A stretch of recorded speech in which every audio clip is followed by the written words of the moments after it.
एक बार भगवान बुद्ध अपने शिष्यों के साथ कहीं जा रहे थे। रास्ते में उन्होंने देखा कि एक युवक बहुत ही आवेश में पहाड़ी की तरफ जा रहा है। बुद्ध उसे देखते ही समझ गए कि या तो वह किसी की हत्या करने जा रहा है या फिर खुद आत्महत्या करने जा रहा है। बुद्ध ने उस युवक को आवाज लगाई, लेकिन उस युवक ने कुछ नहीं सुना। वह एक ऊंची पहाड़ी पर पहुंच गया। जहां वह पहाड़ी से कूदने ही वाला था, तभी भगवान बुद्ध ने उसका हाथ पकड़कर उसे पीछे खींच लिया। बुद्ध को सामने देखकर वह युवक बोला, आप मुझे न रोकें, यह मेरा जीवन है, आपको इसमें दखल देने की कोई जरूरत नहीं है। बुद्ध मुस्कुराते हुए बोले, ठीक है, तुम आत्महत्या करना चाहते हो तो करो, लेकिन पहले थोड़ा रुको, 10 बार गहरी सांसें लो और अपनी हथेलियां खोल दो, और तब मैं तुम्हें आत्महत्या करने दूंगा, लेकिन उससे पहले नहीं।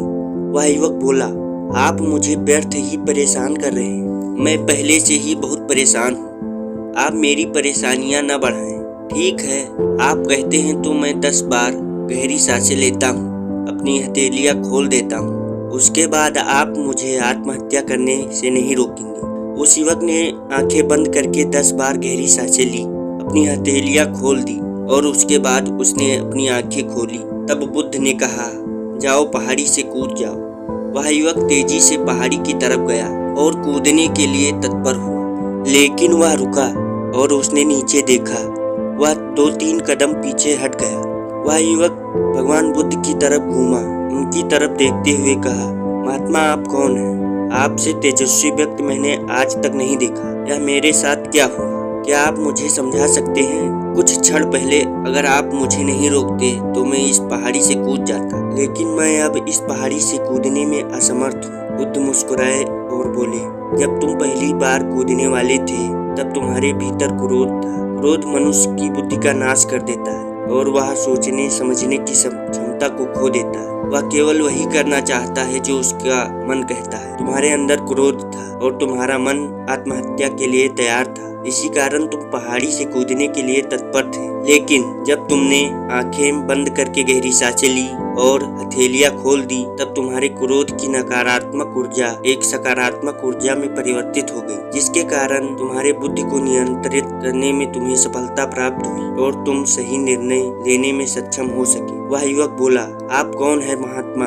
आपने परिचय नहीं दिया। बुद्ध मुस्कुराए और बोले, यह जगत मुझे बुद्ध कहता है। वह युवक बुद्ध के चरणों में गिर गया और बोला, हे बुद्ध, आप मुझे अपने शरण में ले लें। मैं तो अपने पिता को सबक सिखाना चाहता था, इसलिए आत्महत्या करने जा रहा था। बुद्ध ने कहा, आत्महत्या करके कोई किसी को सबक नहीं सिखा सकता। इस शरीर के साथ हम इस दुनिया में कुछ भी कर सकते हैं, लेकिन अगर यह शरीर ही नहीं रहेगा तब हम कुछ भी नहीं कर सकते। युवक बोला, आप सही कहते हैं, लेकिन मेरे पिता ने मुझे बहुत अपमानित किया है। आप नहीं जानते बुद्ध, वह मुझे बात बात पर टोकते हैं। बचपन में वह मुझसे बहुत प्रेम करते थे। उसके बाद उन्होंने मुझे शिक्षा प्राप्त करने के लिए गुरुकुल भेज दिया और वहाँ मैंने शिक्षा प्राप्त की। मैं सोचता था कि मैं अहम शिक्षा प्राप्त करके अपने पिता का मान बढ़ाऊंगा और वह भी मुझसे बहुत खुश होंगे। लेकिन शिक्षा खत्म करके जब मैं घर वापस आया तब मैंने अपने पिता से कहा कि मैंने सारे शास्त्र, वेद, उपनिषदों को पूरी तरह पढ़ लिया है और अब मुझसे बड़ा ज्ञानी कोई नहीं है। तब वह खुश होने की जगह कहने लगे, अपने आप को बड़ा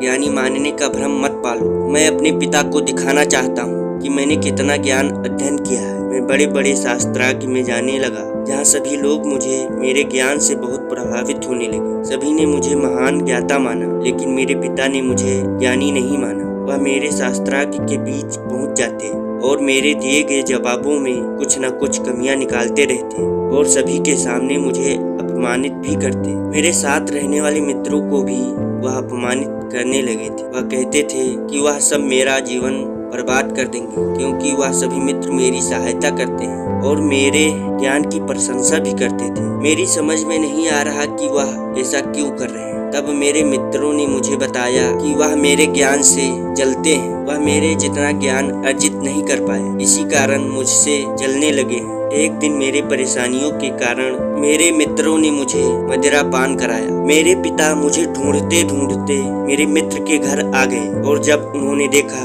कि मैंने मदिरा पान किया है तो उन्होंने मेरे मित्र के घर पर ही मुझ पर हाथ उठा दिया और तब मैंने फैसला किया कि मैं अपने पिता को सबक सिखा कर रहूंगा। और एक पिता के लिए अपने जवान पुत्र की आरती उठाने से ज्यादा बड़ा सबक और क्या होगा। तब वह सोच पाएंगी कि उन्होंने क्या गलती की है। इसी कारण यहाँ मैं आत्महत्या करने आया था। भगवान बुद्ध मुस्कुराए और बोले, मुझे एक बात बताओ, जो ज्ञान तुम्हें आत्महत्या करने से न रोक सके वह ज्ञान किस काम का है और तुम कैसे ज्ञानी हो? वह युवक बोला, आप सही कह रहे हैं। अब मैं अपने आप को ज्ञानी समझने लगा हूँ। आप मुझे अपनी शरण में ले लें। आपसे ज्ञान प्राप्त करना चाहता हूँ। अब मैं आपसे ही ज्ञान प्राप्त करना चाहता हूँ। भगवान बुद्ध ने कहा, तुम मेरे साथ 4 दिन तक रहो। उसके बाद अपने पिता के घर जाना। अपने पिता के घर तुम मध्य रात्रि के बाद जाना और चुपचाप घर में प्रवेश करना। तब तुम्हें वहाँ जीवन का पहला ज्ञान प्राप्त होगा। उसके बाद वापस आकर मुझसे मिलना। वह युवक बुद्ध के साथ 4 दिन तक रहा। उसके बाद वह बुद्ध से आशीर्वाद लेकर अपने पिता के घर चल दिया।